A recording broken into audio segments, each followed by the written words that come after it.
scientist. The fight is that the blood of 1,000 men and women was spilled within these walls. Limbs twisted and broken, eyes gouged from bloody sockets, flesh burned black.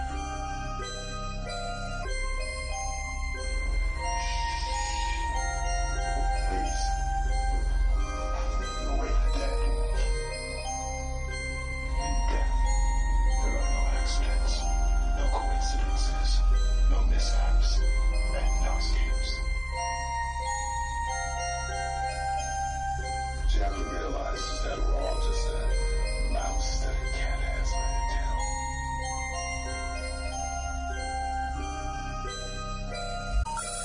The number you have reached, 911, has been changed to a non-published number.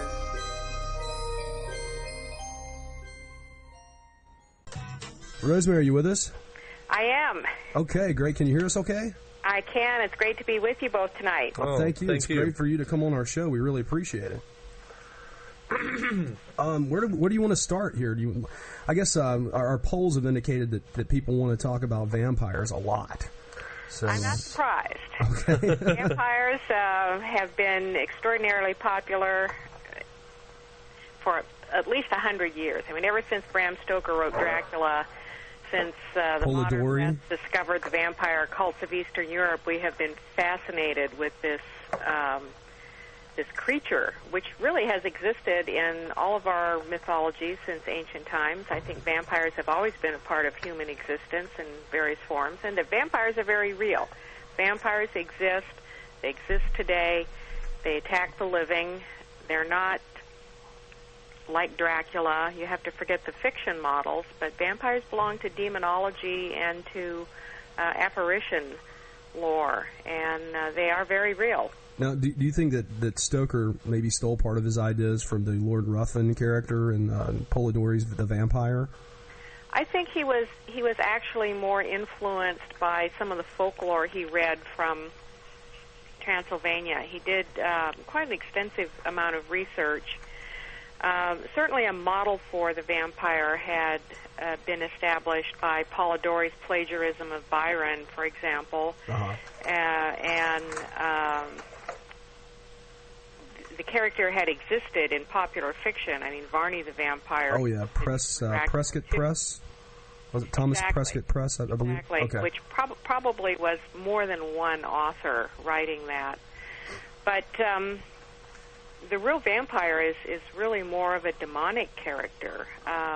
It embraces a number of characteristics that we find in demonology: the nightmare demon, the poltergeist, the sexual molester, the incubus and the succubus, and the restless dead. And all of these things come together in the real vampire. Huh. Now, do you believe that these beings actually exist? As far as I do, yes. I think that we have angels among us, and we have demonic and unpleasant creatures among us. Many hauntings, for example, have characteristics of vampires. The entities that haunt a place aren't human ghosts, but they seem to be something else. And if people report violent poltergeist effects, or they have unpleasant dreams, or they feel that they are sexually attacked by some invisible presence, those could be classed as vampire attacks. Is it more of a psychic vampirism attack, or? Well, psychic vampirism exists as well, and that's the ability to drain off somebody's life force by projecting your will. Now, a lot of people that might be called sorcerers or witches are in some cultures called vampires because they have that ability. They can fix you with the evil eye and bring misfortune and bad luck, and they can suck off the life force of anything living so that it just becomes depleted. So are the vampires in general, are they corporal entities, or do they run the gambit between physical and non-physical forms? I think they really run the gamut. I think most vampires are non-corporeal. They're if they're not human, they're spirit kind of beings. The restless dead, ghosts of the restless dead, are a category of vampires. The the soul that doesn't properly pass on into the afterlife and has the ability to come back and harass the living. And in the Eastern European vampire cult, it was believed that any corpse that didn't properly decompose could become a vampire because it could keep the soul trapped in the grave, and the soul might have ways of getting out. And because the dead are believed to be jealous of the living, they would want what the living have. They would want the life force, vitality. They would want, especially sex. The vampire of folklore is quite sexually active. Huh. Oh yeah, that's interesting about the non-decomposing bodies, because I know for a fact in Russian mythology that there's another thing. It's quite the opposite, that the incorruptibility of the remains, where a saintly figure who passes on also doesn't decompose. What do you? Oh yeah. You know what I'm talking about. So. Well, you bring up a very interesting sort of contradiction that here on, well, for example, take the Catholic cult of the saints, the communion of saints. The church thought nothing of digging up the bodies of holy people to see whether or not they were decomposed, and if they weren't decomposed, it indicated their holiness. And then you have the vampire cult, where peasants were digging up bodies for exactly the opposite reason. Well, I think it's interesting. I'm sure you've probably read the book. I think it's probably, if in any vampire nonfiction category or any kind of studies that would deal with anything like that, the book by Paul Barber from UCLA, Vampires, Burial, and Death, I believe is the name of the book. It's really a classic in the field now. It's a great study of the vampire cult and the characteristics of the vampire cult, and a very good explanation of how bodies decompose and how those signs were misinterpreted centuries ago to conform to the vampire mythology. You know, that if a corpse was ruddy in appearance, for example, had kind of a reddish color, they didn't know back then that the blood would pool in a corpse and give parts of a corpse kind of a ruddy appearance. They took it as a sign of health and some sort of continuation of some weird life of the corpse. There were all kinds of signs like that as well that were misinterpreted. They were part of the natural decomposition of a body, even if it might be slower than normal, but they interpreted it as something that sustained the vampire. Is Paul still doing that kind of research? I mean, has he written any research since then, or is he in the... does he still study that kind of thing, or has any publications since then? Because I don't know of any, and that's why I was wondering. I know you keep up on this a lot more than I do. Well, I'm not aware of anything else that he's done since then. However, in I would say about the last, especially 7 or 8 years, we've had what I would call a mini explosion of academic literature on vampires.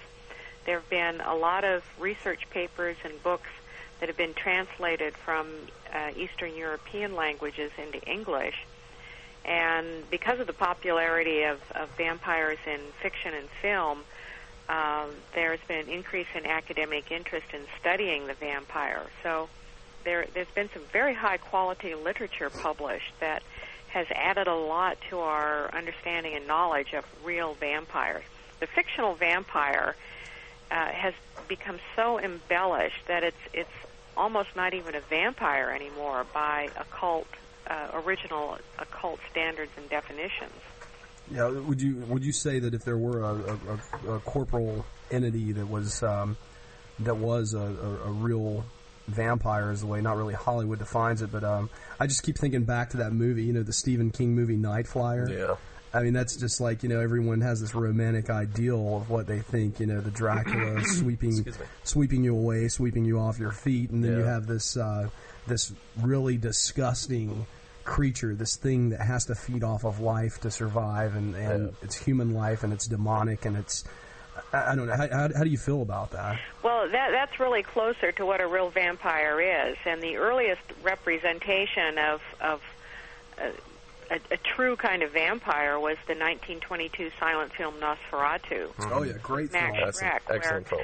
This ghoulish creature is really more like a vampire than Bela Lugosi ever was, or anyone who has ever played Dracula or some of the more popular vampires in film and fiction. It got highly romanticized, and largely because of the popularity of Stoker's novel. Of course, back in Victorian times, they couldn't write about sex very explicitly, and blood has always had erotic overtones anyway, so it sort of became a substitute. The drinking of blood became a substitute for seduction and sex. But Dracula does become more romantic and glamorous as the novel goes on. He starts off as a creepy old man with hairy palms and claw-like fingernails and stinky breath. And the more he drinks blood, especially after he comes to England, the younger and handsomer he gets. And when the novel was taken to the stage and then into film, the Dracula figure was glamorized even more. You know, he was dressed up in fancy clothes, and magnetic, handsome fellows played him. Well, you know, we actually saw... Vampire began to take on more of a romantic anti-hero appearance, and then it has actually become a hero, a protagonist. Oh, that's true. We actually saw the Nosferatu. It was really cool. We took this trip back in, 97, I guess we were in college, and we actually got to stay with a buddy of ours that lived in Germany, and they actually had the Nosferatu film playing in Germany with the German subtitles, and they had a real guy sitting there playing the piano as it went along. It was really a cool... As it were played back in the day, in the 20s. It was really cool. But I tend to agree that we did a show, the first one actually, just basically about vampires that we... the Highgate, we talked about the Highgate vampire. And in that show, I remember saying to Scott that vampires are probably not charming, charismatic, but more like predatory monsters. You know, that they... I wouldn't say that they're like animalistic or whatnot. I mean, maybe there's a certain level, a certain higher thought process going on, but they definitely do seem to be, to me anyway, predatory. And in that way, they don't really need to have the shape of humans. A vampire is nothing you'd ever want to run into or have any dealings with, that's for sure. Now, there are people who are vampires in certain ethnic traditions, and they would be called witches or sorcerers in other cultures. They would be people born with inherited abilities, magical abilities, and especially of a more dangerous bent, you know, that they would have the ability to do harm to people if they so chose. And so sometimes these people are called vampires too. Those are really the only corporeal vampires that we find in folklore. The rest of them are non-corporeal. They're apparitions of the dead, or they're some sort of demonic or shape-shifted sort of demonic entity.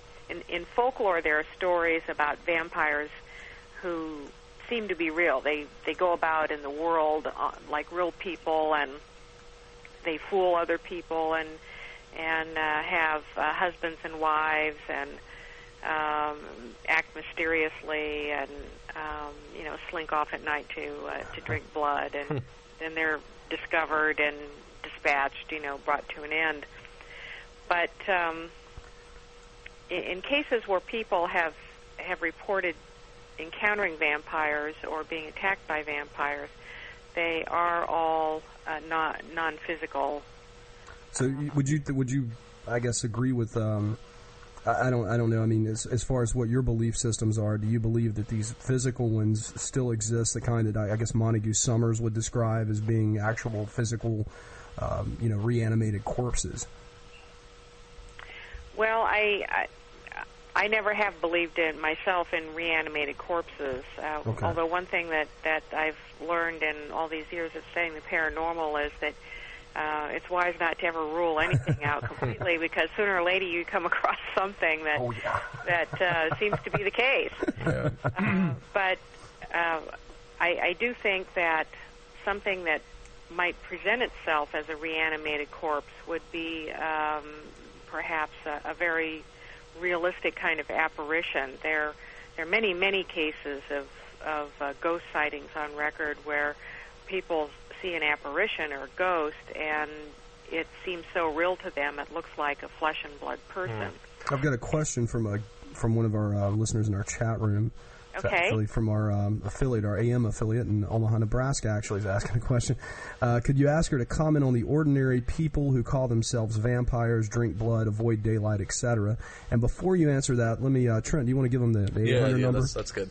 If you want to call in tonight and speak to us about, well, right now, vampires, the number is 1-800-960-2289, or the local number is 336-996-1596. Go ahead. So, like I was saying about the people that call themselves vampires, the people that obviously have some kind of mental issue or issues, I guess. What do you think about those kind of people? What would be your comment about the ordinary people that call themselves that?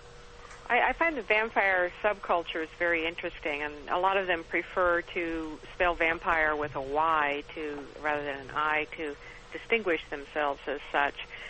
I think that most of these subcultures have originated out of what I would call an imitation of fiction, the vampire from film and fiction, which is a romantic, sort of glamorous, in a dangerous sort of way, character.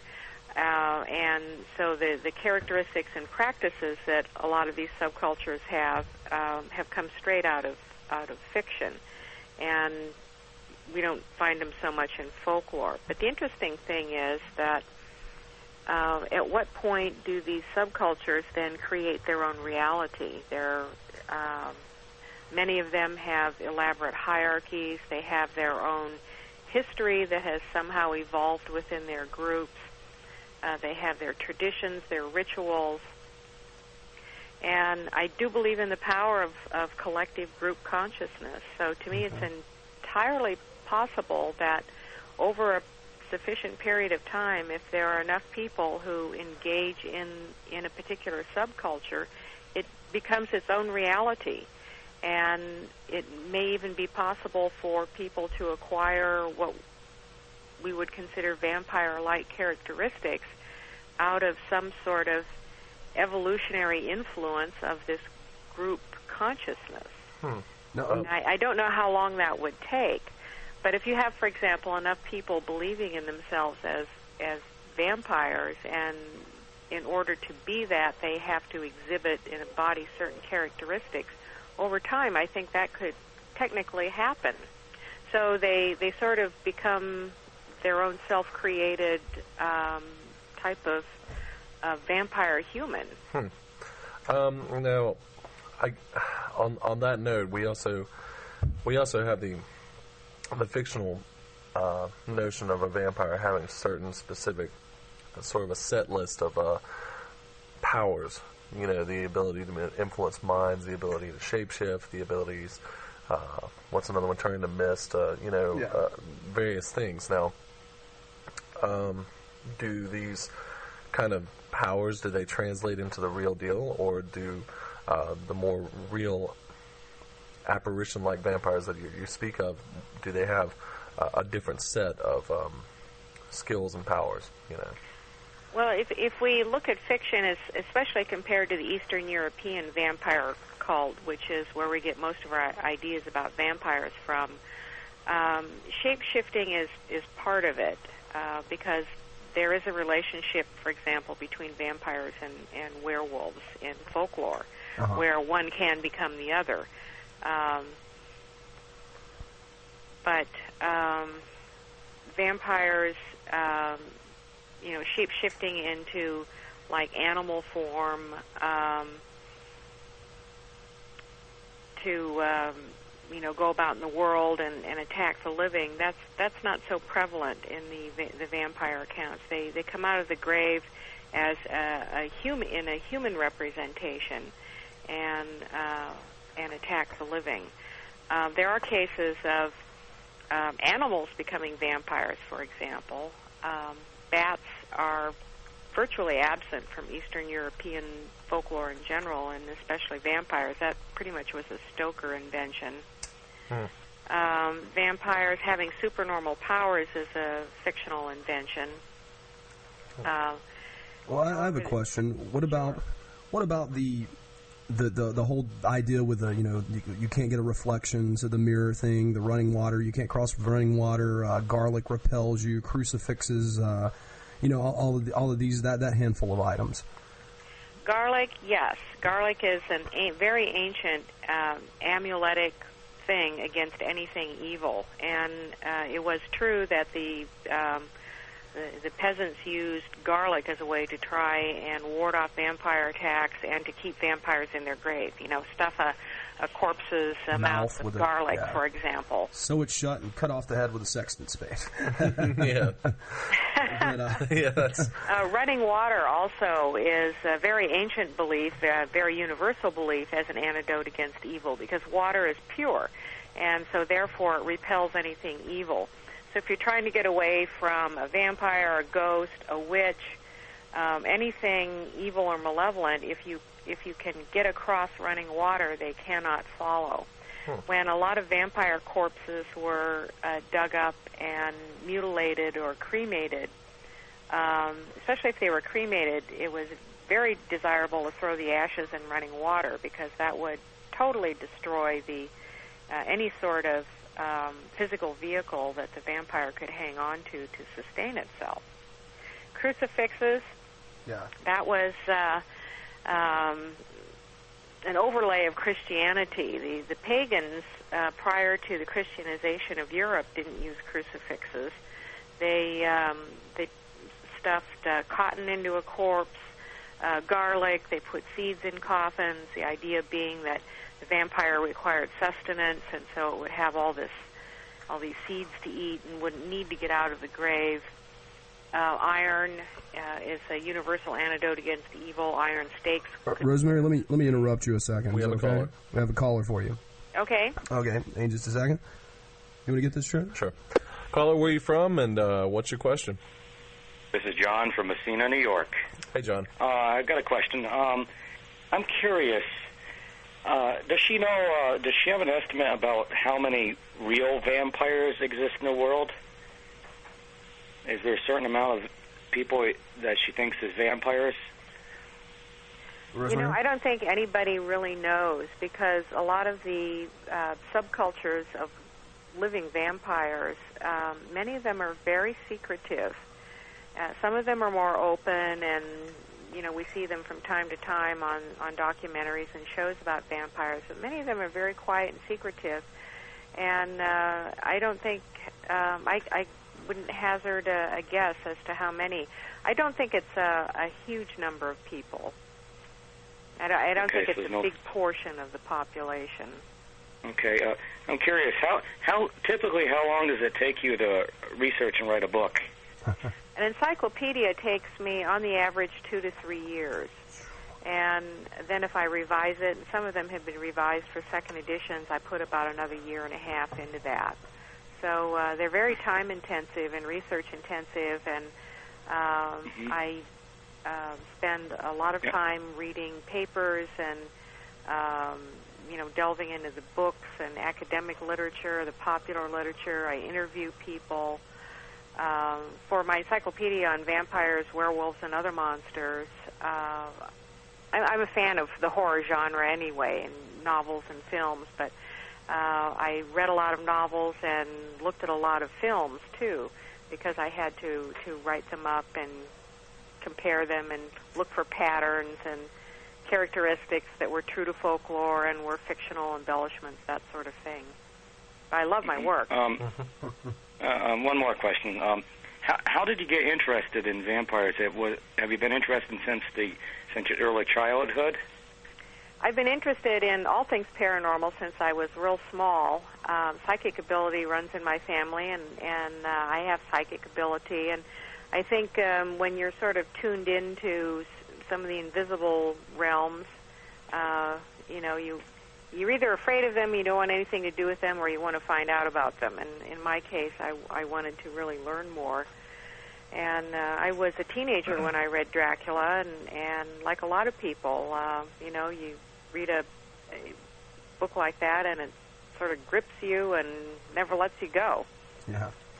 I remember reading Nancy Garden's book on vampires when I was maybe in 6th grade or 5th grade. I don't even remember. It scared the ever-living crap out of me. Vampires are scary. Oh, Daniel Cohen, he does a lot of stuff. He's got that werewolf book and, all that stuff that we read when we were kids, it's just fascinating stuff. And I guess that's probably why we do this radio show now, to talk, more about that kind of thing. That's true. But is that all for us, John, or? Yeah, that's all I can think of at the moment. Okay. Well, hey, feel free to call in again if you want. Okay. Thanks, John. Thanks, John. Thank you. I appreciate your time. Thanks. Absolutely. All right. That number again is 800-960-2289, 800-960-2289, or 336-996-1596. You can find that on our website, worldlyunexplained.com, and you click on the chat room, come on in and join us. We've got about hop on 7 people in here right now in the chat room. But, just make up a name and come on in. This is another thing that kind of ties into what you were just talking about, real vampires being rather secretive. And it makes me kind of wonder, I've always kind of speculated about it anyway, if vampires are so secretive, and if they are amongst the living, what's really stopping them, honestly, from sort of spreading the seeds of misinformation about them, for example, like the mirror thing, like for example, a vampire comes along, us. Yeah, exactly. That'll stop us. Whereas like the real deal that will really destroy them, they hide as a secret. I guess really, yeah, sure. What do you think about that? Well, there is a lot of, I think, misunderstandings about vampires because film and fiction have embellished the vampire so much. For example, take mirrors. There's really nothing in folklore about vampires not seeing their own reflection. That's a fictional invention. Vampires being destroyed by sunlight is another fictional invention. But when these ideas get reinforced over and over again in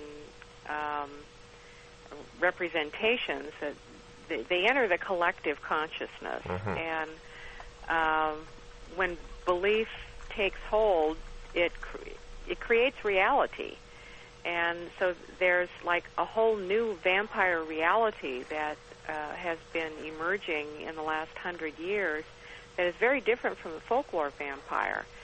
And I think you could argue whether, which is the real vampire. Well, I would have to say both of them are, because they've emerged out of human interaction with something else, human belief, human experience, and human interaction with the multiverse, with other dimensional realities. The superpower thing is also a fictional invention, and the vampire comes out of the grave can do things that are supernatural, like create poltergeist disturbances, drain the life force, cause bad nightmares, the hag syndrome, the hag attack, where you feel like you're being attacked by some presence at night. But the clairvoyance, the supernormal strength, the immortality, all of the superhuman powers that are associated with vampires, that's all from the realm of fiction. Mm-hmm. I think it's interesting, the way that fiction's overlapped over so many generations and throughout the time, how it's all come together to blend with the fact. And I guess you get that a lot in folklore in general, that kind of thing. But so the immortality itself, you said, was a product of fiction? Well, the folklore vampire sustains itself in the grave by draining the life force of the living, sucking off the blood, or just sucking off the life force, which can be done in a number of ways without having to drain blood per se. You can have your life force drained off supernaturally. And there are many varying beliefs about how long a vampire could exist in the grave. In some areas, it was a belief that eventually a vampire, if it was not destroyed, would lose its power anyway. It could only last a certain amount of time, maybe X number of years. And in other areas, it was believed that the vampire could sustain itself indefinitely as long as the corpse didn't decompose and it was not destroyed. But the idea of a transformed physical body that exists as you or me, like the alchemical fountain of youth for hundreds of years, or immortality, that's from fiction. Well, we're gonna take a short break. How long is it? I'm getting ready to look here. I have no idea. Probably about 4 minutes. So if you'll just hang on with us, Rosemary, we'll be back here on World of the Unexplained. Okay. Oh, wow. That was quick. Yeah, that sort of snuck up on us, I think. Rosemary, you still with us? I am. Okay, great. Okay, good. Wow. Yeah, that did sneak up on me. Well, we're working on other things, too. Yeah, let me give that number out again. It's 800-960-2289. It's on the website. Or 336-996-1596 studio line. And you can call us up and speak with Rosemary Ellen Guiley. Don't forget about the 2-minute delay, guys. Yeah, there is a 2-minute delay. So now we can switch gears here if you want to, Rosemary, and talk about werewolves, or we can continue on. I guess we probably should switch gears because we really could do a whole show about just what we're talking about. Oh, definitely. So okay, what do you want to do, Rosemary? It's up to you. Well, we could move on to ghosts or vampires or aliens, paranormal dreams. You pick. Incidentally, I think that our dreams are a major way that we experience these other realities, that a lot of our dreams are not material dredged up from the subconscious, but are actual excursions into the astral plane and other worlds where these beings exist in their own right, like we exist in ours. Huh. That's kind of interesting. I want to share a story with a crowd, and Scott already knows this story. But I have had, speaking of which, ever since early teenage years, I've had this recurring dream. And Scott, you already know about it. Okay. And there's some other stories involving this.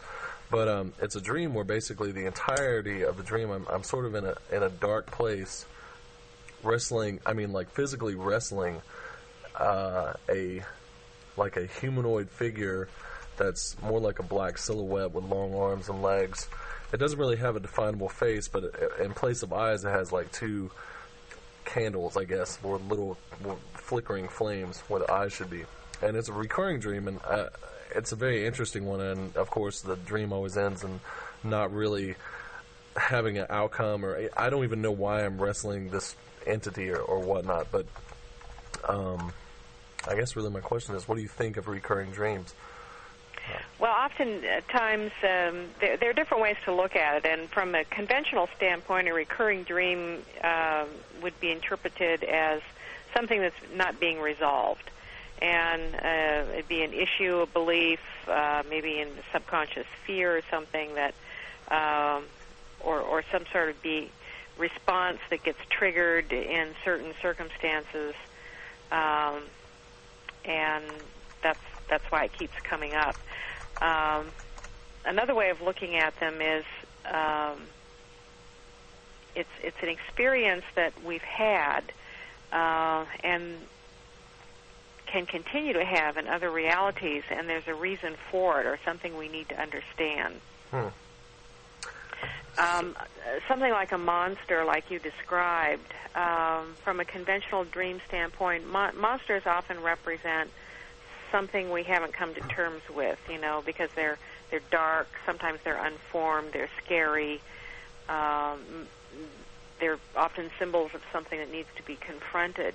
But from a paranormal perspective, what if a dream is taking you into an alternate reality where you are confronting some sort of entity there? And what's involved in confronting that entity? What does it represent? I think that we have these extraordinary dreams where the beings who are in our dreams, like angels, ETs, shape-shifted entities, gods and goddesses, these are real experiences that take place in these realities where these beings exist. That's I have a question. Okay. Can I jump in here? Yeah, go ahead, Scott. Okay. I've had this. I haven't told you about this because it's really freaky, and I don't really like to talk about it. But I'm going to talk about it to you, Rosemary, because you know more about this stuff than I do. I had a grandmother that died years ago, 99, that kind of raised me to a degree, like a son. And I have these constantly here for the past couple of months. I've had these reoccurring dreams that she was alive, and all these dreams are really, really strange dreams. They all deal with like end times, biblical kind of prophecies, and she's always there. Like one time she was driving a car. This is really funny. I was talking to Clyde Lewis last night, telling him about it because Clyde was in my dream. He gave me a parachute to jump out. He gave me a parachute, a parachute about the size of a napkin to jump out of this skyscraper and like save yourself, yeah. Well, anyway, but my grandmother was driving this black car. It was like an old black Cadillac. And dropped me off in front of this building with a radio station, and it was in New York City. It was a big building, and I'm running to the top, and Clyde Lewis is there, and Clyde hands me this napkin-sized parachute, and is like, "Get out of here now!"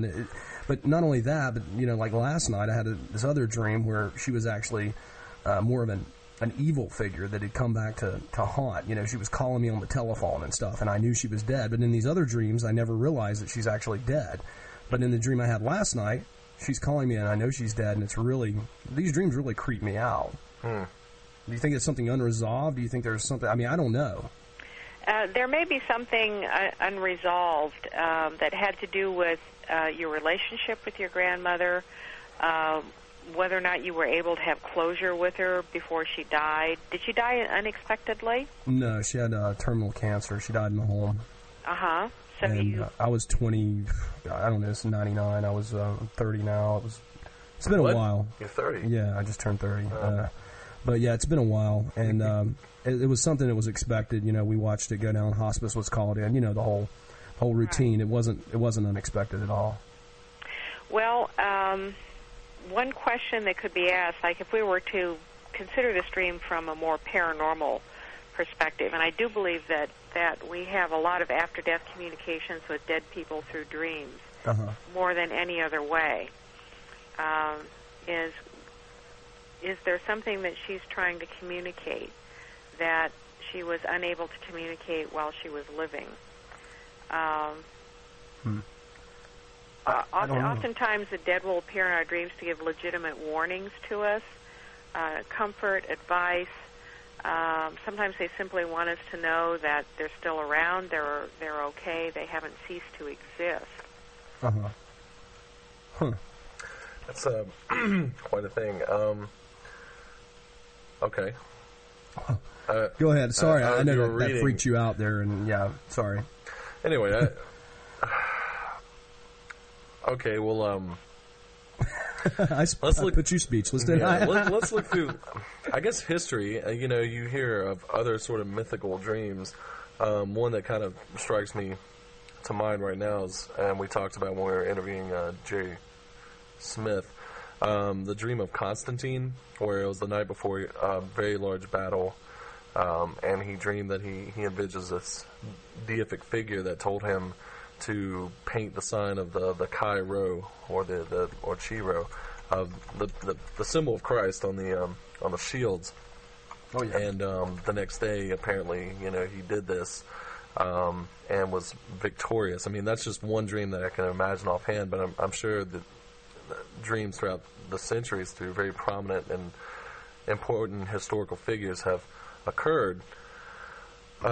Is this some kind of a communication between those individuals and these alternate realities that you speak of? And if so, I mean, where are they coming from? Well, I think so. In fact, historically, dreams have been very important as a means of communicating with the gods and God and higher forces. Christianity, unfortunately, did a lot to destroy the importance of dreams in that way, because who needs a priest in the church if you have direct access? Yeah, that's true. If you've got people with oracular abilities who can access divine information, you don't need to go to the church. Now, there's always been a lot of importance placed on dreams, but there's also been a lot of mistrust of dreams. A lot of debate about how do you know a dream is true, for example, as opposed to false. But historically, human beings have relied very heavily on dreams as a means of accessing these alternate realities. All the dream temples in the classical world, there were hundreds of them that the Greeks and the Romans put up as places where you would go for a pilgrimage to dream a healing, for example. There were many oracular sites where... We've got a caller. Yeah. Can I hold that thought for a second? Okay, hang on just a second. Hi, caller. Who are you? Where are you calling from? Hi, this is Laurie, and I'm calling from Concord. Hey, Jay. Hey, how's it going? Hey. All right. I wanted to ask Rosemary, Jay, I've kind of got this in common with you. I consider, and I want to see if Rosemary agreed, I think there's a difference between having a dream about a loved one who's passed on and actually receiving a visit from them during the sleep state. And I wanted to see if she agreed with that. I do agree, and I think that it's something that you often just sort of feel the difference, because the dead will appear in our dreams as just sort of ordinary dream figures. They can acquire the role of symbols like everything else in a dream. But almost everyone at some point in their life has a visitation experience dream. And you feel that it's very real, that even though you might have been asleep, it wasn't a dream, it was very vivid. You might have the ability to touch and have very strong, sensory experiences. And I do believe in that. I've had those myself. I had one with my father after he died, and one quite recently with my mother. It took a while for Mom to show up. Yeah, do you think that you have to, of course, I've unfortunately had the experience of losing several loved ones, including a husband, over the last 6 years, and I've always, like you, been fairly, I guess psychic is the word, and I'm not afraid of things like that. In fact, when I knew they were passing away, I was like, if there's any way, please, you won't freak me out. Please come back and visit me. And it may take some time for them to come through, but it's been very, very reassuring. And even my son had a very close friend that had hung out at our house for a while who was involved in a car accident and lingered for like 10 days or so. And I was so upset when he passed. I mean, really, he was like the fourth person I'd lost, and within 13 months, and I was just so depressed. And he came to me just reassuring me that, hey, and he looked great, and everyone I've been visited from just kind of looks like at their prime. But I think if you're open to that, it can be a very good thing. Or if you are, like Jay was saying with his grandmother, I mean, I had one bad dream about my father who had passed, and I was like, what in the world? But I think sometimes maybe there are other issues on our minds that we're trying to work through, so it's not necessarily them, you know what I mean? Right. The more we pay attention to our dreams, the more we can understand these nuances between what I would call ordinary dreaming, where the people in our dreams are symbolic and represent something going on with us. Right. And these extraordinary dreams, which are really excursions into other realities. There are profound differences between the two. Just as there are with precognitive dreams. I think a lot of us have precognitive dreams and we don't even know it. We're not dreaming about big disasters and tomorrow's headlines, but we're having what I would call little precognitions about things that are going to be coming up in our daily life. Is there any way dream of a plane crash is not a precognitive dream, but if there are distinct feelings that differentiate one from the other, and only by knowing ourselves pretty well do we understand the difference. In your experience, I'm sorry, I don't mean to be monopolizing. No, that's good. Go ahead. Something else.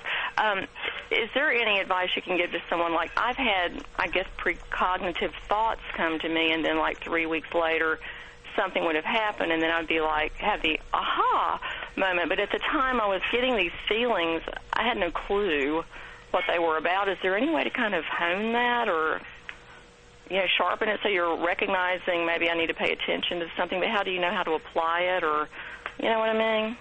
It's a lot of it's in a pretty murky area right now, and that's because I think evolution-wise, we're in a very early state of reconnecting with that ability. And, we've got it. How do we apply it? I feel that when we get intuitions of all sorts, to take a certain course of action, assuming it's a reasonable one, because there is a difference between impulse and intuition, to try and follow the intuition and then make note of what happens. We've all had experiences where we get the intuition, we don't act on it, and then it's like, oh, I knew I should have done that, I knew I shouldn't have done that, sort of thing. But it's only by paying attention and taking action do we then learn how the psychic ability is coming through to us. We're in a slipstream of psychic information all the time, and intuition is a polite word for being psychic. We've all got intuition. And we've got this psychic radar that's sweeping the time-space continuum all the time, and we have like our own homing signal, something within us that looks for the straight and true track that's the best for us. And we don't pay attention to it because it gets buried in all our concerns in waking life, all the things we think we should do or we ought to do, no matter what our gut tells us. However, I think a lot of times we have precognitions of things that there isn't any way that we would know that they're precognitions until actually something happens and we can say, oh yeah, I had that. Why didn't, what was the meaning of that? Is it meaningless if I don't know it and I can't do anything with it? And I think that's where we're sort of falling through the cracks in our evolution about application, is that we're having the experience but not in enough meaningful way to do anything with it. Right. So that's why I think it's very important to practice developing the intuition, because I think one leads into the other, that the better you get at paying attention to your intuition, the better able you are to see the precognitions when they happen and understand the application and meaning for you. Okay, great. Well, thank you so much. I appreciate you letting me ask all these questions. And that's okay. Guys. Yeah, Laura, I'll see you out at another show, and I hope DK is going to be bringing Carolina Rock Radio to OmniSound pretty soon. He's working on it. I'm doing my best to help him, too. I plan to be at Ziggy's in Winston to see my junkie Saturday. I hope you can make it. Okay. I'll do my best. Thanks a lot. Take care. Take care. Bye-bye. All right. Now, actually, I was thinking about this whenever... And let me give the numbers real quick. We just jumped. We're almost at 14,000 internet listeners right now. So somebody should call. Somebody better call in. 800-960-2289 or 800-960-2289 or 336-996-1596. You can find that on the website. Yeah, a lot of sixes there. Anyway, it's funny. Go ahead, Trent. Okay. Sorry. Well, anyway, basically one of the questions that I had, and I don't even know what the word is for this. I've heard accounts of people who have dreams when they dream of things, and really things that are Scott, you better just anyway. And they have maybe the dreams involve violence or something more physical. I myself have had one, but they'd wake up in the morning with like they felt like they've been hit in the face, but they themselves haven't done it. Or in my case, it was a really strange one. I have pretty vivid dreams and a pretty good memory to remember them, but I had a dream where I was wearing I was on horseback, and I don't know how to ride horses, but I was riding a horse, and it was in the middle of a battle, and I was wearing like a red coat, and then I looked down, and later on, after the dream had been done, it seemed to me that it was like a British officer's uniform. And anyway, in this particular dream, which was very, very vivid, I remember gunshots going off, and I remember the dream ending where I looked down and I had been hit in like my lower abdomen, and it was a bullet wound, and there was blood coming out. And when I woke up from that dream, I kid you not, I woke up, and not only was that area of my body very sore, but later on during the day, it developed a bruise. So, I mean, what do you take of those sort of more physical manifestations of the dream experience. I think it's very real, and there's ample precedent throughout history for that sort of thing.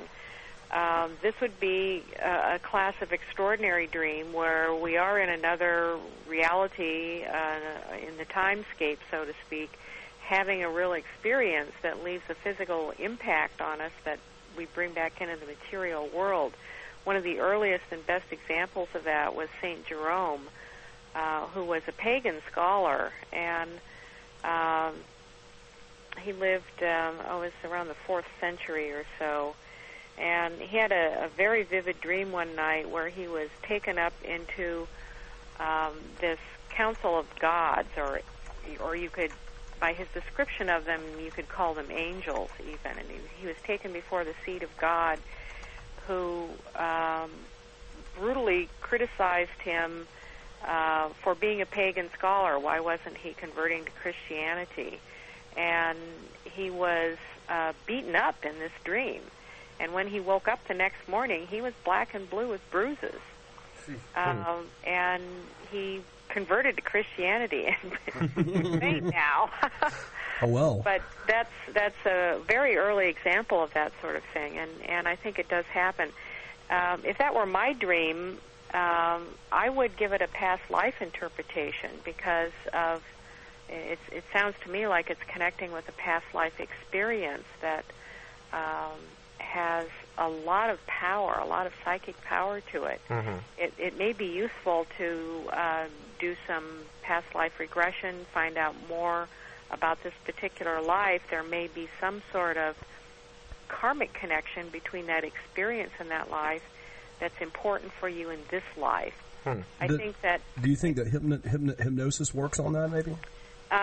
Some people respond very well to hypnotic past life regression. I think it's worth a try. Many people have spontaneous past life recalls. Dreams are a way that we connect with that. But sometimes hypnotic regression can help us fill in the blanks. Now, face it, I think that if we remembered all of our past lives and a lot about our past lives, we'd be so overwhelmed we couldn't live in this life. But I do think that the reason why we have these bleed-throughs of other lives, it's because there's something important there that has a bearing on this life. I always hesitate to call them past lives because I think we're experiencing them simultaneously anyway. That's a very interesting concept. In another reality, then you say that. Yeah, I think that our soul is having simultaneous experiences in a lot of realities, and if we could comprehend it all, we'd probably we'd just be blown away by the complexity of it. I think we call them past lives because we're living in this chronological linear time, but outside of linear time, everything's happening simultaneously. So I just think it's fascinating how there's so many people, that do claim past life experiences. They're always kings or queens or Elvis or somebody that's they're never like I was a slave or I was I was a peasant who led the first charge and died at 21 or what I mean.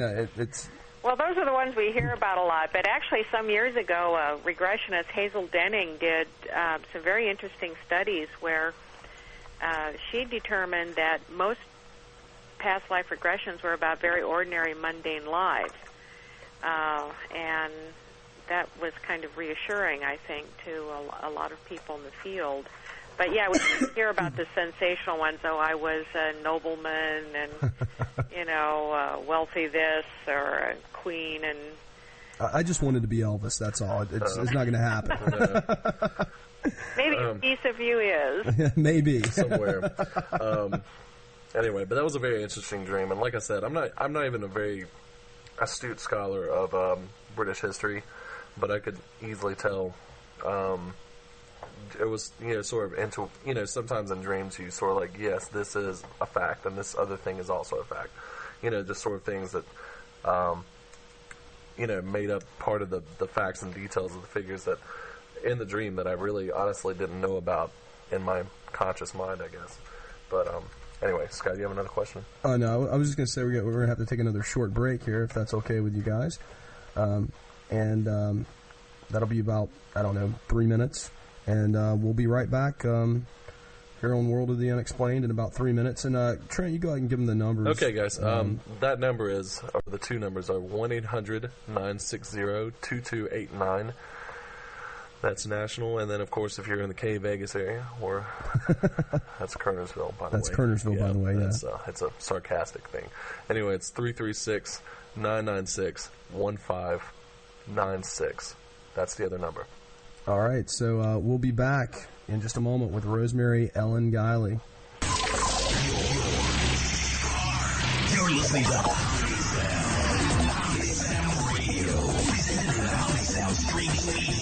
We came, we saw, we kicked some serious ass. Omnisound. Right here, baby. Omnisound Radio. And we're back. Yeah, we're back here with the World of the Unexplained with Rosemary Ellen Guiley. A great guest, by the way. Yeah, fantastic. So glad to have her on the show. Definitely. You can join us in the chat room, guys, at omnisoundradio1.net, or you can join us from the chat room by clicking on the chat button on our website, worldoftheunexplained.com. Make up a name, hop in the chat room. That's right. You can ask us any questions there. The numbers again are 800-960-2289 and 336-996-1596. You can check that out on worldoftheunexplained.com as well. Okay, on the phone, we're kind of discussing where the direction to go from here. I mean, like I said, this could really be just 3 full whole shows, but we're going to move on to ghosts. One of my favorite topics. Okay. All right. Go for it. Yeah, We've got a really weird story that I guess we could share with you and see what you think about that. I don't know if you're familiar with the area of North Carolina that we're in, Winston-Salem, the home of R.J. Reynolds. God love him. Great tobacco. It's a pastime here. You grow up with a cigarette in your mouth. That's true. But approximately the age of 3, you start smoking. But we were at Old Salem, which used to be an old Moravian town. It's actually one of the oldest settlements in North Carolina. Okay. It's like 1800, 1700, something like that. At least in the area, certainly. And this was years ago. We were in high school. I've known this guy since kindergarten, believe it or not. But we were in high school, and we were messing around out in Old Salem one night. They have this big old graveyard out there, too, that was really creepy. And it's sort of built down into a valley, so you walk into it, and you have the tombstones, and then you go down a set of stairs where the old mausoleums and such are. Yeah, well, there's actually the town's still there, too, and it's a historic district, and they make everyone that lives there, they have to follow all these guidelines. Yeah. But the thing was, we were walking around there one night late. I guess it was around midnight. I guess we were 16, 17 years old. And there was this, flicker, like a light, like a candle, in an upstairs house that no one lived in. It was just used for, the tourists, that they for that. Yeah, some of the buildings actually are used for, souvenir shops, or there's a bakery, or, there are actual places where people work, and this happened to be one of those places. And, go ahead. Oh, I was going to say, we just saw this flicker, and we knew no one lived there. And it was the spookiest thing. We looked all around. We were trying to come up with all these explanations for what it could possibly be, because they don't even use real candles in the windows there. They have the little, fake ones with the glass bulb to make it look real. Yeah, because, real lights would create possibly real fires. And real hazard. You burn down a historic city landmark, you're in trouble. It's one of the guidelines of Old Salem. But they went out, it looked a bit like a lamplight or lantern. Lamp. I don't know. I think it looked more like a candle. But anyway, think so? Yeah. Nonetheless, it scared the bejesus out of us. It didn't move or anything. It just stayed up there as if it just spontaneously come on. But, and that's the only ghost story I have really that I know of. I know you've got a lot more, but I've never seen anything like that I just totally couldn't explain. And like I said, I don't know how familiar you are with this area or the history behind it. It's kind of a small town, and I don't know. Well, I've not been down to that particular area, but the kind of experience you're describing is a common one. Lights that go on mysteriously, sounds, smells especially. I do think that we have ghostly presences in a variety of forms, and of course, people, a lot of the listeners might be familiar with the most commonly discussed ones, like the recording, that doesn't seem to have any intelligence. like a track that plays over and over again in a place, like something gets sort of stuck in etheric space. Then there are earthbound souls who don't know they're dead or haven't passed on for a variety of reasons, who linger about and seem to be able to interact a lot with the living. The odd thing about some ghosts is that they don't conform to uniform patterns. Some hauntings can last quite a while, some don't last very long at all. And why is that? Why does a ghost haunt a particular place, one place rather than another? Because they don't automatically haunt what you might expect them to haunt based upon what their lives are, if you know what the haunting personality is.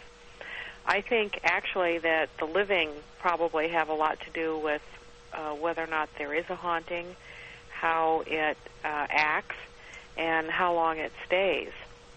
In fact, I think that maybe some kinds of hauntings may be literally created by the living. May have really nothing to do with the dead, but they may be created by the living as a way of perhaps remembering the past or accessing something in the timescape. What kind of experiences have you had personally with any of these entities? The entity that we would call a ghost or an apparition? I have had a range of experiences. I've seen apparitions. Most people don't see apparitions. They experience them through smell or sound or a tactile sense. But I have seen partial apparitions and full-form apparitions. I've had poltergeist effects.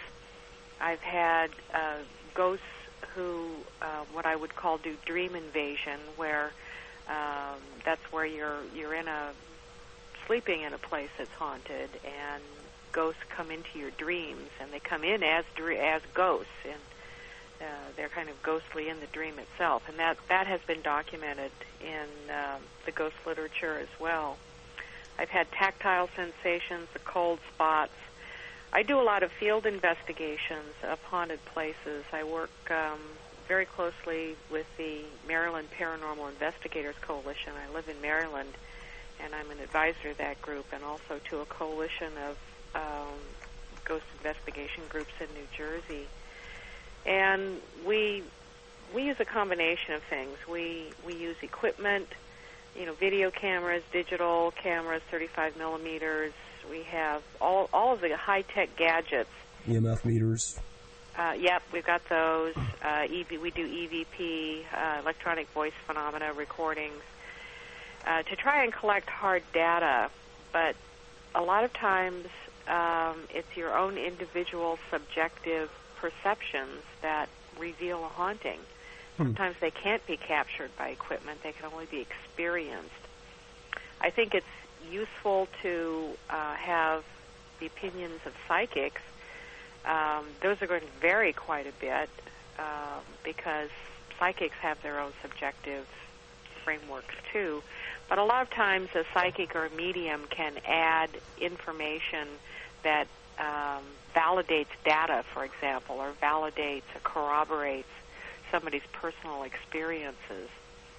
Do you think that these orbs that you see now? I've been on a few ghost hunts with a friend of mine, Joshua P. Warren. I'm not sure if you know him, but we see some really crazy stuff sometimes when we're out there.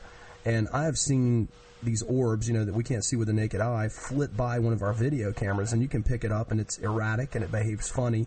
And I know a lot of people have attributed that to being a spirit. Do you think they're spirits, or do you think it's just something we can't explain?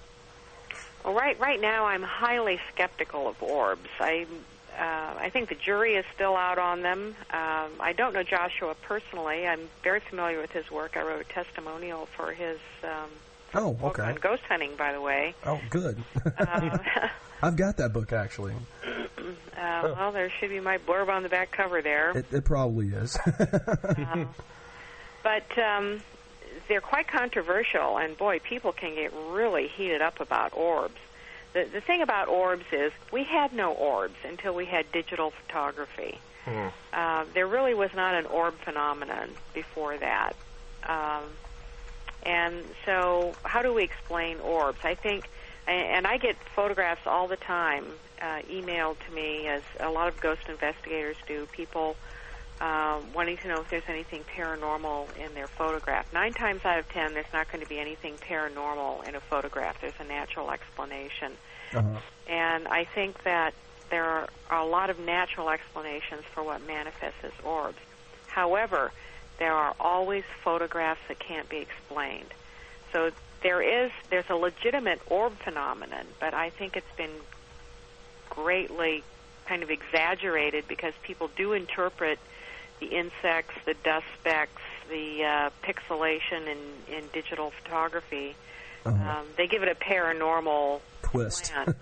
Now, the pro argument to orbs, the skeptic says, look, we didn't have an orb phenomenon until we had digital photography, so it's all technology. It's not a bona fide phenomenon.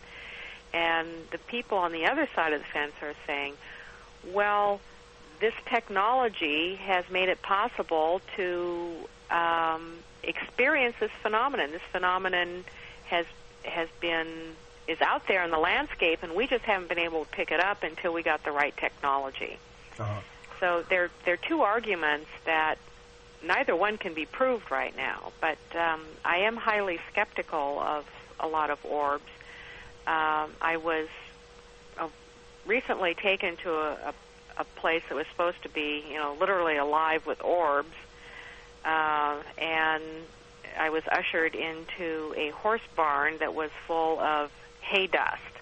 And people were snapping pictures, right? And I'm saying, oh, look at the orbs, look at the orbs. So the air was loaded with dust. And people just get carried away sometimes. Yeah. I tend to feel that also this phenomenon of the orbs, it becomes the new catchphrase for ghost hunting and paranormal stuff. I personally believe that ghosts could manifest themselves in a number of different ways, and to be just sort of simply codified into, oh, well, it's an orb, and that's generally the only way a ghost will manifest. I don't believe that personally, and it's just the notion of, oh, well, we have to, it's not a ghost until we see an orb or something like that, because that's the popular conception now that orbs equal ghosts. I've got a question from one of our chat room listeners. Her son's monopolizing the phone right now, so she can't get on. But she's asking, let me find the question now. Crap. Oh, my gosh, Scott. Yeah, we're radio professionals. Let's see. Does she think that ghosts are tied more to a location / place or to a person? And that's from L.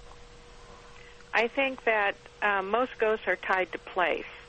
There are cases where ghosts seem to follow people from place to place, but they're in a minority. Most ghosts are tied to place, and I think that a major factor in hauntings is a constellation of geophysical properties. There's something in the environment, especially in the soil, that enables haunting phenomena to either manifest or linger or take hold. And that's how it anchors in the material world. Beyond that, I think it gets very complex. Other factors would be an individual's connection to place, because ghosts don't seem to haunt places that are strange to them. But when you consider all the places that a ghost could haunt, all the places that somebody lived or visited or maybe had an emotional attachment to, why would they go to one particular place? And I think a lot of it has to do with geophysical property. When we look at places that have a lot of unusual activity, because it's usually not just ghosts, it's nature spirits, mysterious lights, UFOs, mysterious creatures. There's usually a range of things going on in highly haunted places. There are some interesting properties of soil and water sometimes. Phenomena are linked to water and electricity. Soil that retains a lot of water, marshy soil, clay soil that has a high water content, magnetic rocks and quartz in mountains, for example. These seem to be factors, but again, we don't have a lot of uniform patterns. It's not always 100% the case, so it's difficult to make general conclusions and generalizations. Okay. Trent, you want to give the number again? Sure thing. Our number, both of them. The first one is 1-800-960-2289. The second number, that's the local number we have here in Kernersville, is 336-996-1596. And chat room people, feel free to call in if you want to. Or write a question on the chat room. Yeah, or write it up. Well, one interesting phenomenon that I've found in hauntings is the house that has its own personality. It's not haunted by the ghosts of dead people. It's haunted by itself, and it acquires like a living presence. Sometimes because of the dead, but also I think because of perhaps emotions that get imbued to it by the living. I've encountered a number of very bizarre cases like that. Stephen King put this idea out in, one particular form in Rose Red, his miniseries Rose Red. Oh, I remember that. Yeah. The weird house that's got all these ghosts in it and is psychically dead, and a bunch of people go in and try and reactivate it, and bad things start happening. But it's not just the ghosts, it's the house itself that becomes kind of a living, breathing, evil entity. And these sorts of cases exist in real life. Oh, the Amityville Horror. Well, that's kind of a controversial case. It's not the best on record because of all the controversy over whether or not things were made up or heavily embellished. And I think the jury's still out on that one, too. What about the house? I can't remember the lady's name. It was it's some house in the South. I think it's in Georgia. It's an old plantation house. The name slips me. They've had Bryant Gumbel down there, and they've had a lot of reporters. Are you not talking about the lady who was heir to the Winchester fortune that built the weird house with a stairway? No, okay. I'm thinking of something else. All right. Are you familiar with the one I'm talking about? Yeah, the Winchester house is out in California. Okay. I think Scott's talking about another one, though. Yeah, she just wrote a book about it, a new book. Oh, come on. I think it starts with an M. I'll have to get on the internet and look. It's going to bother me. So it's called The Most Haunted House in America, or that's the hype tag they threw up on it, I guess, to sell the book, too. Somebody supposedly died on the 17th stair or something like that. He was shot and walked up the stairs and fell into his wife's arm and died. Are you familiar with that at all? I'm not familiar with that case. Okay. Golly, there's so many houses that bill themselves as the most haunted house in America. But I'll tell you about an interesting case that I've been involved in New Jersey, in Milford, New Jersey. It's an 18th century house, a colonial-era house that literally you could call it a soul-eating house. And the deal with this house is that if you are living in the house and you die while you're living in it, the house eats your soul. You become a ghost in the house. You can't get out. It's got a number of ghosts in it. It's got a nymphomaniac ghost, a suicide, a kid who was run down by a car, a demonic ghost, and the nymphomaniac ghost. Now, where's this house at again? Oh. Scott. I'm sorry. I said a nymphomaniac ghost. I said, where is this house at again? You said, I apparently swang both ways. Never mind. So you said also a 9/11 person? Yes, one of the newest, actually the newest addition to the house is a woman who died in 9/11. Wow. And it's been made into a film, and the film, everything that's portrayed in the film really happened. People who came to visit in the house, stay overnight, were so freaked out by the ghosts that they wouldn't ever want to come back. There was poltergeist phenomena. It's still going on, and the house keeps changing hands. And people either don't believe it, and they buy it, or they don't know about it, and they discover, they're just bothered by these ghosts wandering around. Some of the poltergeist effects are unpleasant. Some are just annoying, like objects disappearing. But there are ghosts in the house, but it's the house itself that has this palpable, tangible personality presence. And now, for example, the woman who died in 9/11, why isn't, if she's going to haunt a place, why isn't she haunting the World Trade Center site or some other place? Why did she get sucked back? And she had an apartment in Manhattan. Huh. So it wasn't like that was the only place that she was living, but the house sucked her back in, and she's a ghost with the other occupants who died while they were living in the house. Now, did she live in the house? Case. Oh, I'm sorry. Did she live in the house at one time, or and move away? Home. Yeah, it was her second home. She used it as a weekend home and vacation getaway. So she still lived in the home. Yeah, she actually she owned it and lived in it, but not full time. Okay. That's kind of interesting. I guess the house or the location, the physical location, could sort of pick up residual elements of the people and therefore create its own force. That's a really fascinating phenomenon. Will that also be applied to geographic features? For example, maybe a certain rock formation that maybe Native Americans would go to worship, or some other sort of natural sacred places. Would that also, have you done any research with those things developing its own personality involving just a geographic location? I think it does. In fact, one of the things that I would like to research more in that area is, are there a lot of haunted homes in that area? Do they have similar characteristics? Is there like a pocket, a weird pocket of paranormal activity? My suspicions are that that's the case, that there's something about the place that is contributing to the phenomena. The case is called The Ghost of Angela Webb,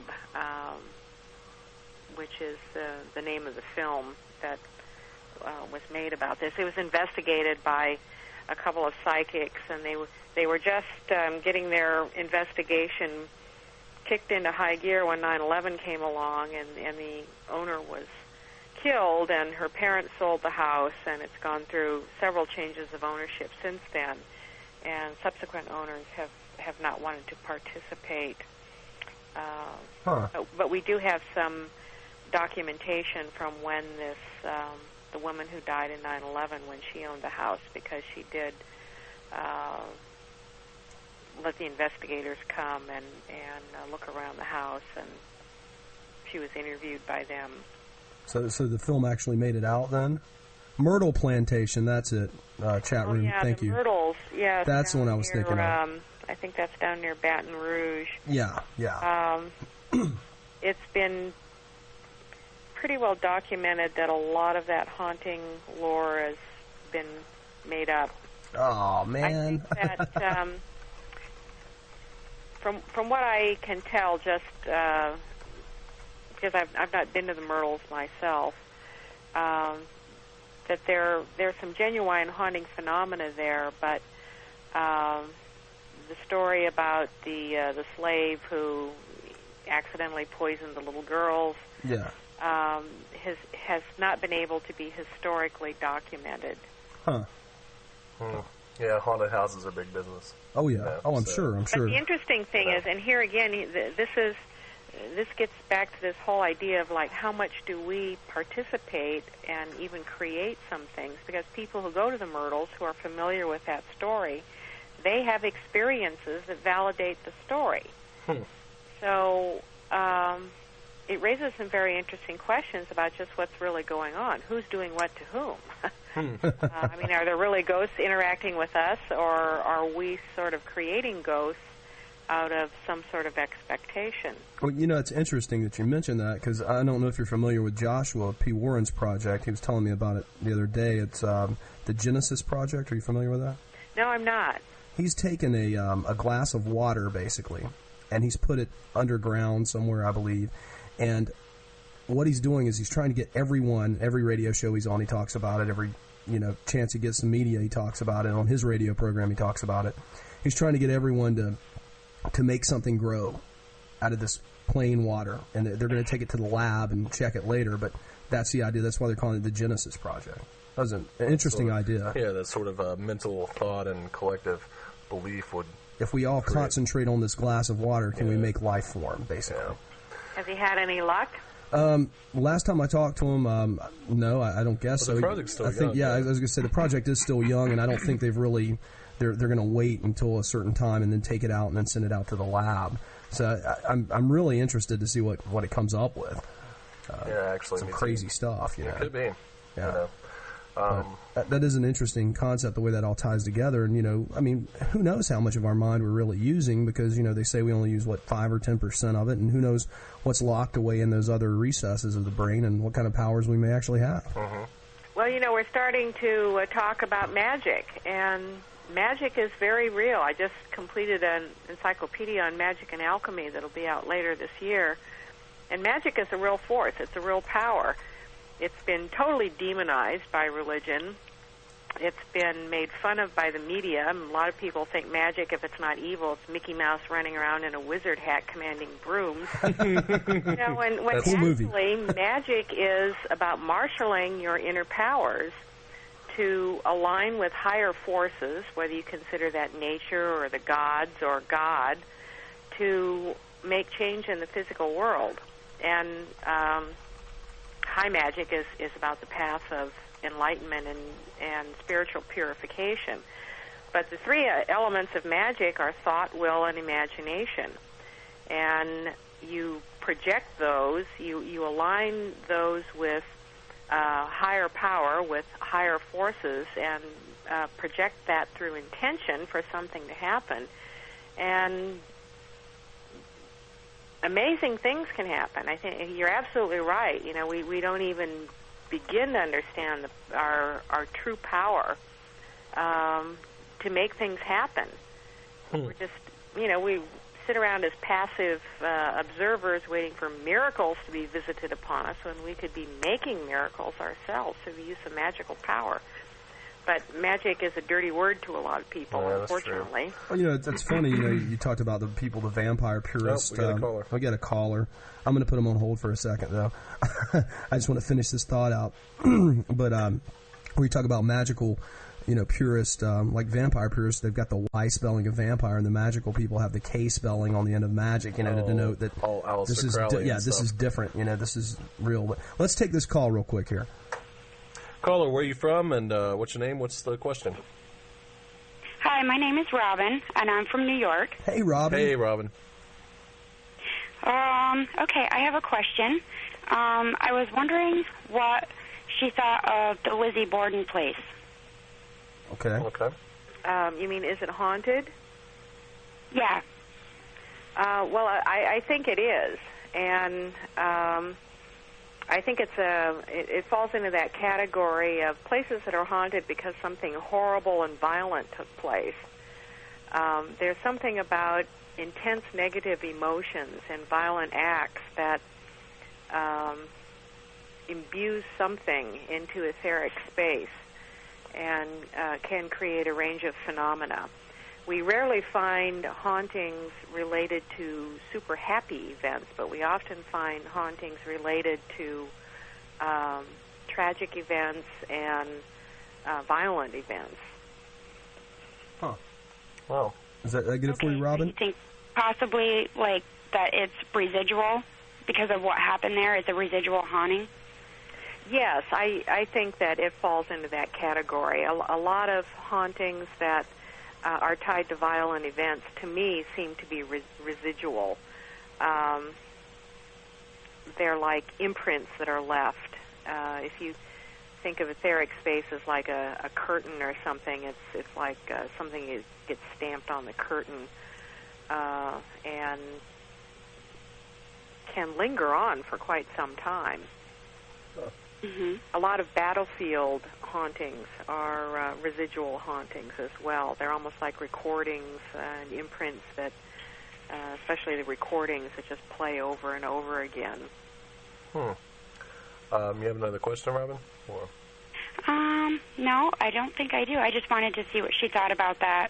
Okay. Okay, well, thanks for calling Thanks in. for calling, Robin. Yeah, no problem. All right. Bye. Okay. Well, wow.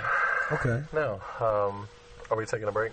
Yeah, we need to hit one last break, Rosemary, if that's okay with you. Okay. And this one's going to be probably another close to 4 minutes, and we'll be back on World of the Unexplained in just a second. Okay. Omnisound Radio 1 Network wants to pick your brain. Just go to www.omnisoundradio1.net and take the 3-short-question R-Radio survey. It's quick, it's cool, and it'll give you that warm and fuzzy feeling all over. Mm-hmm. Who knows? It might even help make us a little better. Oh, baby. Yeah, right. Omnisound Radio 1 Network. And we're back. Hi, Rosemary. Hi. Okay, that's good. Excuse me. Oh, thank you. That was nice. Well, just random noises on random our show, noises in the background make for a good radio. We've got an excellent blurb about how we talk about it. It goes through a whole thing. We're not that professional, and it's a really hilarious blurb. I'm like, I pushed every button on this board tonight, and I have no idea what I'm doing. Yeah, and it's from old shows. Yeah, we have no idea. I mean, it got really hairy there in the first month. It was fun. It was really always hairy. is. Yeah. Wow. So we were talking about magic.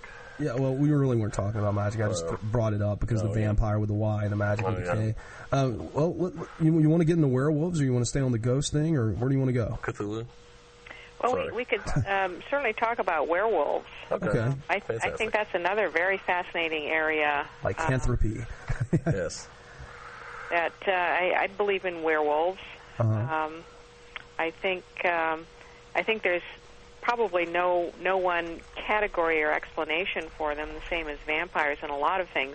In fact, that anything in the paranormal becomes very difficult to define precisely because there are so many blurry edges where one phenomena manifests into another. But we have ample precedent for werewolves as real creatures. We've got another caller, Rosemary. I'm sorry. Okay. Hi, caller. Where are you calling from? What's your name? Hi, this is John from Messina, New York. Oh, John, you're back. How are you?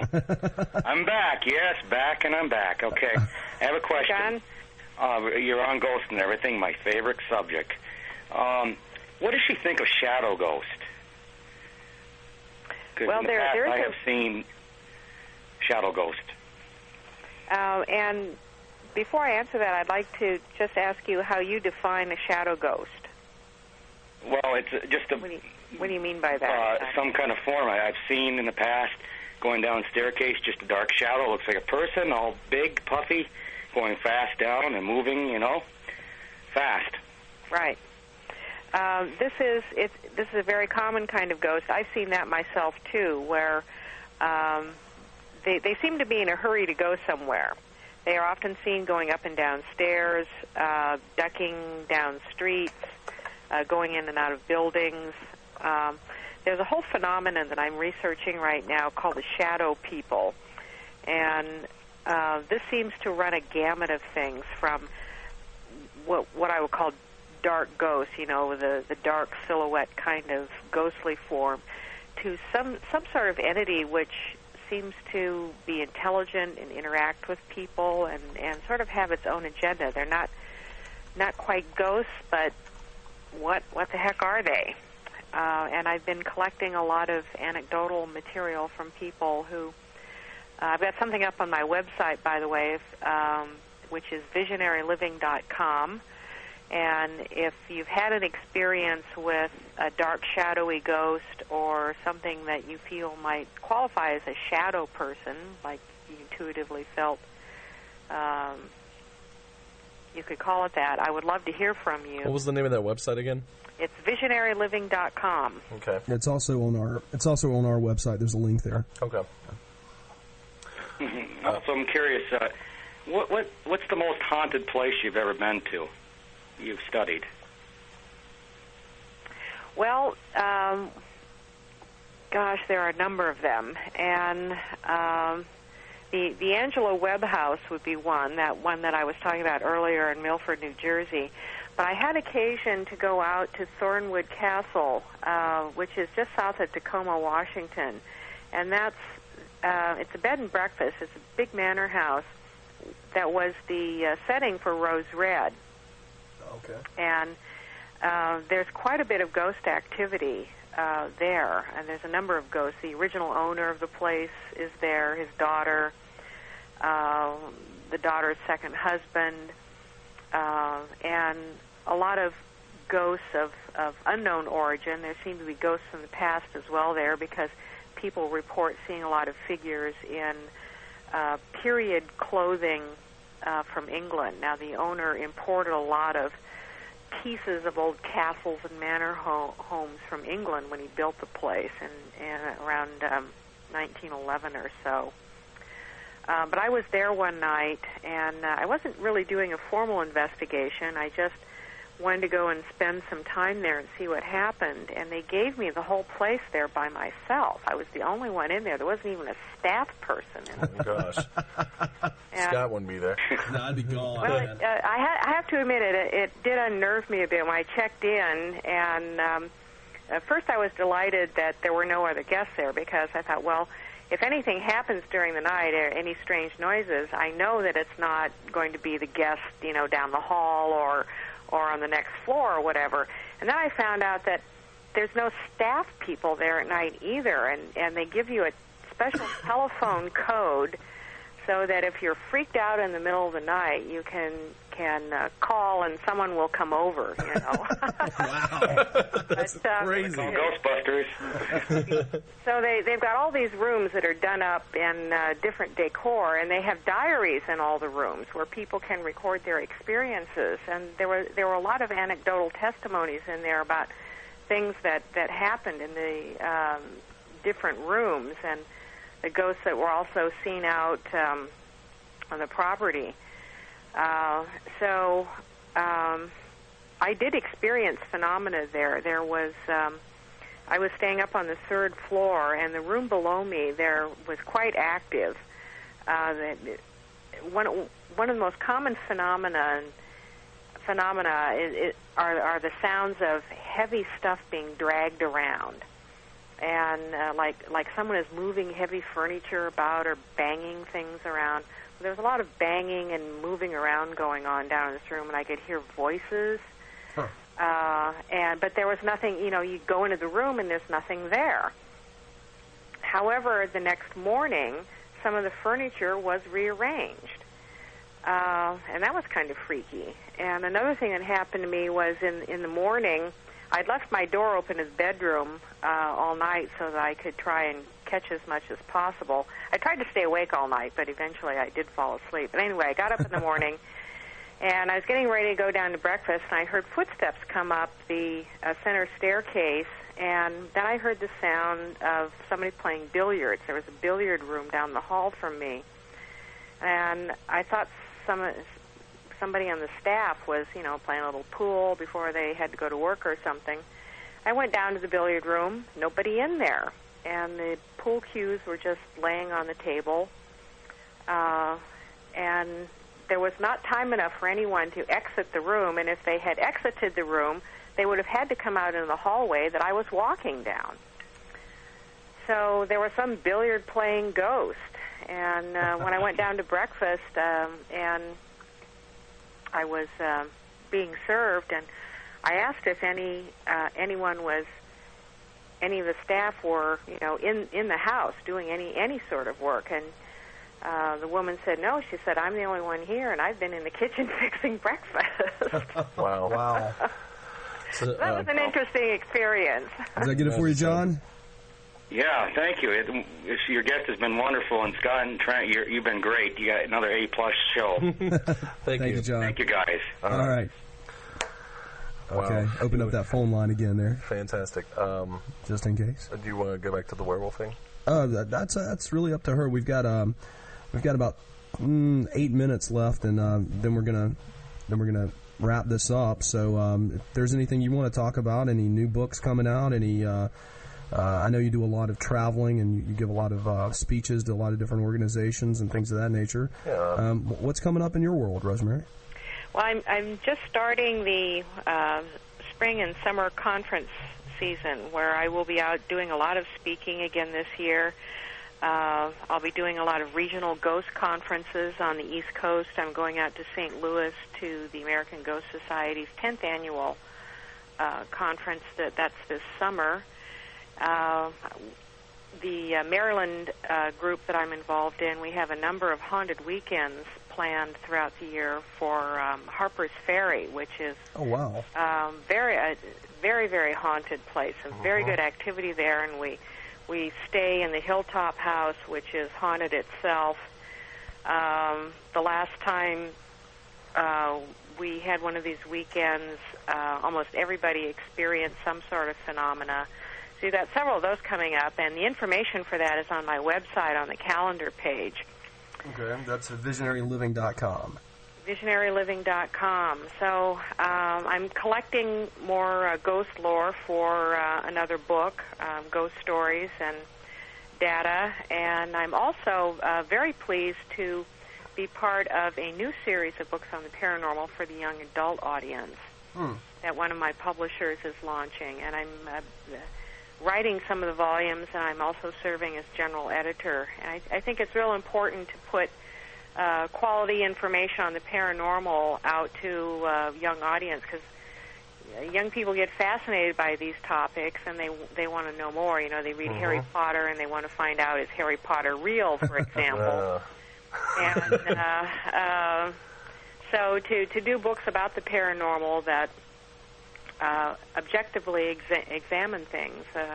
I'm very excited about this series. Well, certainly. I mean, like I said, like Daniel Cohen, he's wrote a wonderful book on vampires, werewolves. That's what we read when we were growing up. Yeah, we probably wouldn't even be doing the show without authors like that. Nancy Garden, another one I mentioned earlier. Back when we were wee lads. Oh yeah, and you're probably going to spring someone else's interest as a kid, that's going to take it from there and go to the next level and do the research and read your stuff, later on when they're older and they can understand some of the more complex research that you do. And I think it's a great thing. Yeah.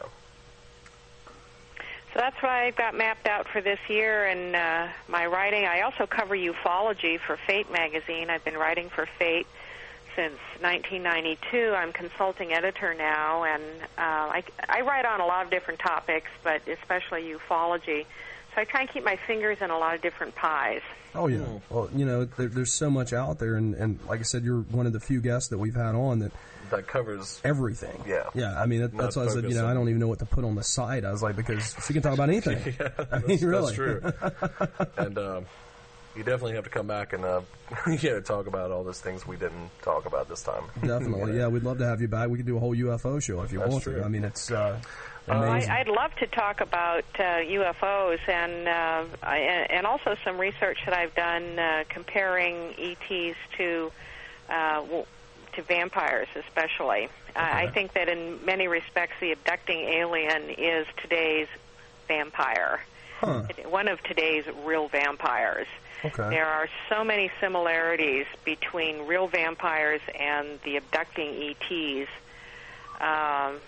It's an astounding comparison, and other comparisons have been made to ETs, the angels and to fairies, but nobody's really looked at them as vampires. And I'm not saying that all aliens are vampires, certainly, but the abduction phenomenon, which is so full of terror, and it is a vampirization. It's a vampirization of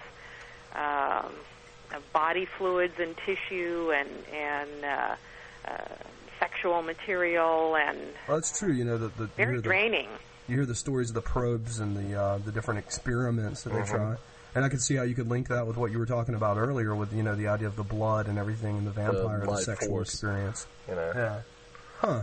That's very interesting. Are you going to write a book based on that, or? Well, I've written quite an extensive paper on it, which part of which, a condensed form of it, was published in a special that Fate put out last year on UFOs, which it's still basically in print, but it goes in and out of print because it sells out so fast. And I'm revising my very first book on vampires, Vampires Among Us, which went out of print and is now being reissued, and I'm going to expand the paper into a chapter for the book, and that will be out in a few months too. Oh, that's great. great. So I am publishing the information. Some of it's already published, and a more expanded form of it will be out soon. Okay. Fantastic. We'll definitely keep our eyes open for that. We're looking forward to it. Yeah. Any final comments? My advice is to, aside from keeping an open mind, never rule anything out as impossible. Okay. Well. And no matter how skeptical you are about something, and I'm skeptical about a lot of things that I hear about in the paranormal realm, but like I said, I've just learned over the years that what seems too way out at one point is suddenly reality, validated reality later on. So it becomes very difficult to say that anything is impossible. Okay.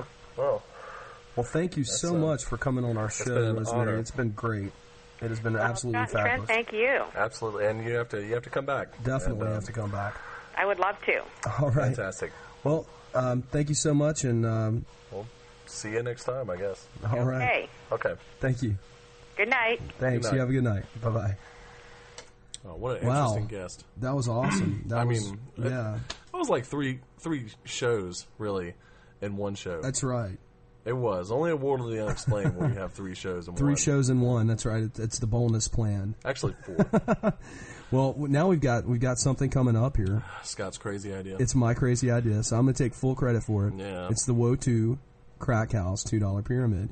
Now, for those of you that don't know, that didn't listen last week and don't know what it is, and we know there's a lot of you. There's over 14,000 of you listening right now, so I know somebody's going to call in. You can win our stuff. And it's really cool. What happens here tonight is Trent's going to ask me a series of 5 questions about the Mothman. Mothman. Yeah, you're going to catch this because every week the questions are about our upcoming guest or something that they have related to it. But I don't know what the questions are. He doesn't tell me ahead of time, and then we trade seats every week. Next week he'll be in the hot seat, and I'll make up the questions. Mm-hmm. And what happens is a series of 5 questions in 30 seconds. He reads them as fast as he can. I answer them as fast as I can. And, then we get a caller that does the same thing. Of course, I answer the questions last. The caller answers first. And you answer 5 of his questions. And however, let's say you get 3 of them right. And then I come in, not knowing your answers or hearing the questions he asks you. He asks me the same ones in the 30-second time period. And then I get 2 of them right. And then you win everything we have in our Crack House $2 pyramid. That's true. And here's what we've got this week. Okay, let's hear it. Well, you know what we've got. The thing you kept from last week. Oh, yeah, Joshua P. Warren's book. How to Hunt Ghost. And we've got a keychain, World of the Unexplained keychain. And we're going to get shirts soon, but right now we're poor. Working with the materials we have, it's pretty snazzy, though. Yeah, and the other thing is we'll give you your favorite copy of your favorite guest, whoever that was, on an archived CD that we'll send out to you. World of the Unexplained. Better than CD quality. Better than CD quality.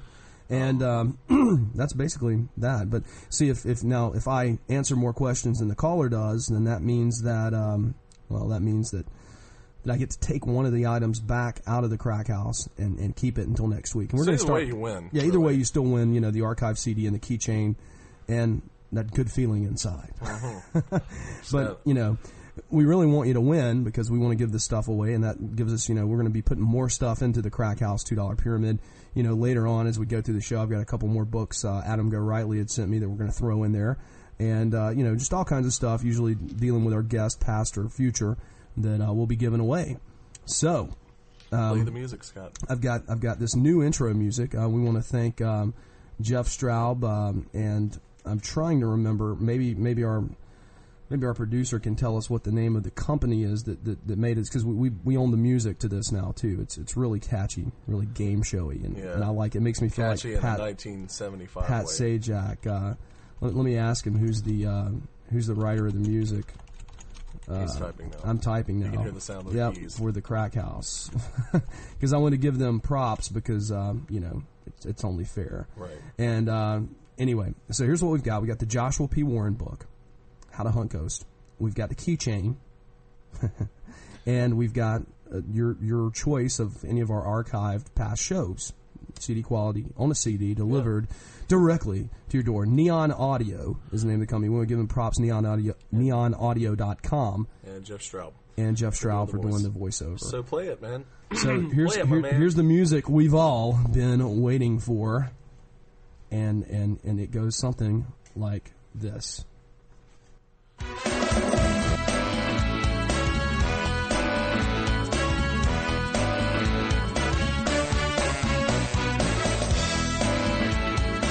Ladies and gentlemen, and those of other persuasions, lock your doors and hide your valuables, because it's time now for another exciting round of the game show everybody's talking about in abandoned alleys everywhere. It's the 1-2 Crack House $2 Pyramid. So give it up for the tycoons of trivia, Jay Scott and Trent Lackey, who every week give away their stuff to some lucky listener.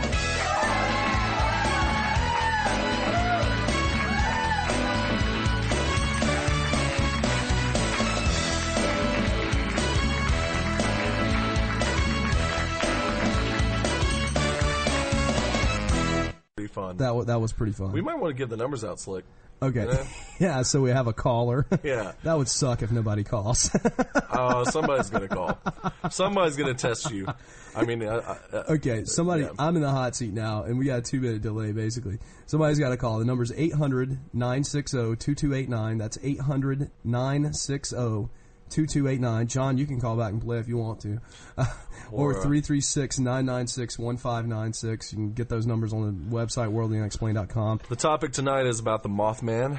Yes, the Mothman. He's returned in modern mythology after the new movie, and he's probably one of my more interesting... I guess, is probably one of my more interesting phenomenon. Compared to the Flatwoods Monster, too. That's true. I claimed that I would crush Scott, but I realized that I didn't want to make the questions too awful hard, because I may want to crush you, Scott, but I don't want to crush you want them to win stuff. Exactly. So they're fairly, they're just basically basic facts. There's one particularly difficult one. Like I said, 30 seconds, 5 questions. The caller calls in first. Yeah. And we're waiting on a caller right now. Anyway. You could be the lucky man. Oh, my gosh. Here's our caller. Hello. Hey. Hey. Who are you? I want to play the Crack House. Okay. Who is this? This is Laura. Oh, hey, okay. Laura. Hey, Laura. Which Laura? We got a couple of them. Moon. Oh, okay. All right. Full Moon Radio. Gotcha. Yep. All right. Laura wants to play the Crack House. Fantastic. Are you ready, Laura? I'm ready. Okay. I'm gonna go outside. I think it's track 2, man. Yeah. Yeah. That's the clock.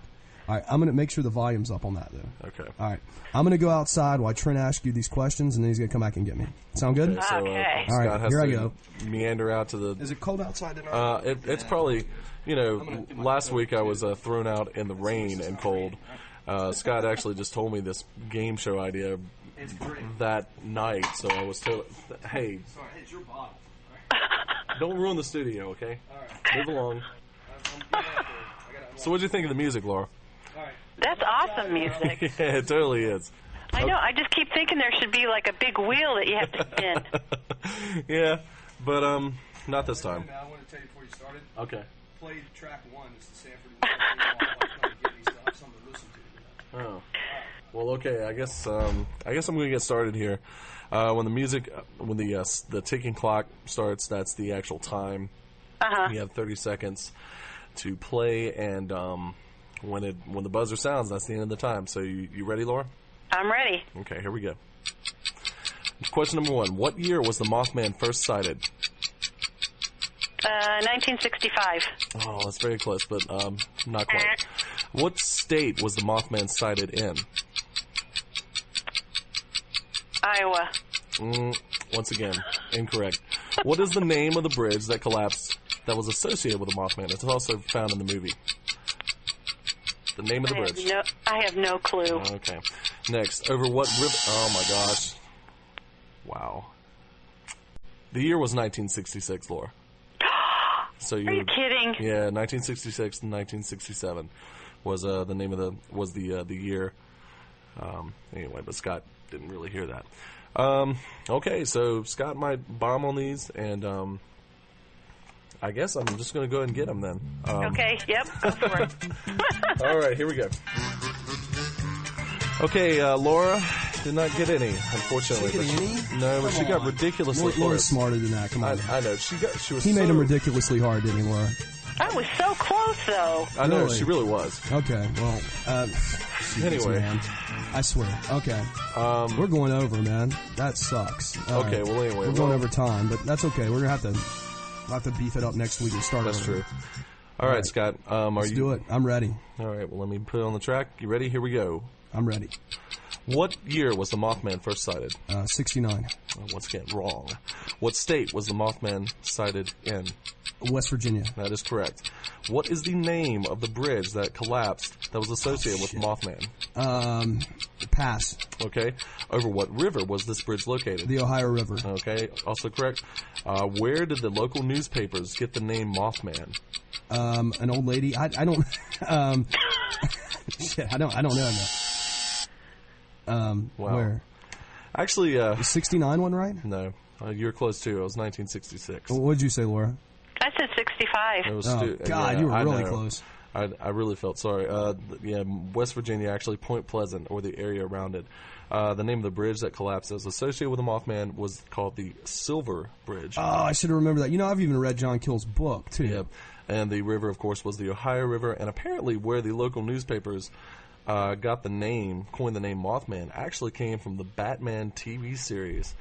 It was a villain. It was a villain in the Batman TV series. That was the really tough question, I thought. Where the hell did you get this stuff? Wow. Yeah, so... I never knew that. Yeah, apparently that's the deal. I use a couple of sources to sort of back it up, and, Well, I guess that means I get to take something out of the crack house. Laura still gets stuff. Yeah, you still get stuff. I don't get any parting gifts. Yeah, you do. Oh, sure. I get to take one thing out, and I'm going to keep the book, man, because it keeps people calling. It's the book, so I'm going to keep it. I'm keeping the book. But we're going to send you. We're going to send you a keychain and a CD of your choice. Awesome. But anyway, and I'll get your information in the chat room. That way. Okay. Laura, thank you so much for playing. The Wotu Crack House $2 pyramid. Didn't turn out so nice good. being in the crack house. Yeah. Okay. Everybody wants to be in the crack house. Okay. Take care, Laura. We'll talk soon. Bye. Bye. Wow. Yeah. All right. Quincy Jones is our man. Yeah, we ran 3 minutes over, but